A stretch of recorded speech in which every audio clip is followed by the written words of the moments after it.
Men uchun Lionel Messi Cristiano Ronaldodan ustunroq. Chunki unda hammasi tabiiy ravishda mujassam. Krish tinimsiz mehnat, har kunlik izlanish va o'z ustida ishlash orqali shu darajaga yetdi. Men doim aytganman, u Leo bilan tenglash uchun juda ko'p ishladi.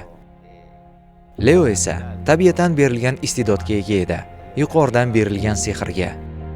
Menimcha Krish muvaffaqiyati ko'proq mehnat va qat'iyat mas'uli bo'lgan. Shu sababli u ko'p marta oltin to'pni qo'lga kiritdi. Va ayrim paytlarda Leodan ham o'tib ketishga muvaffaq bo'ldi. Lekin mehnatsevarlik nuqtai nazaridan Krish aql bovar qilmas darajadagi futbolchi. Men uchun ular bu davrning eng buyuk ikki futbolchisi. Albatta, Diego Maradona ham alohida o'rin tutadi. Ammo bu ikki futbolchi haqida gap ketganda, menimcha asosiy farq ularning qo'lga kiritgan sovrinlarida emas. Men uchun Leo Krishdan ustunroq, chunki unda hammasi tabiiy ravishda mujassam. U boshqa birov bilan tenglashish yoki kimnidir quvib yetish uchun doimiy ravishda ishlashga majbur bo'lmagan. Har holda ikkalasi bilan ham juda yaxshi munosabatda bo'lganman. Men ikkalasiga ham ko'plab golli uzatmalar berganman.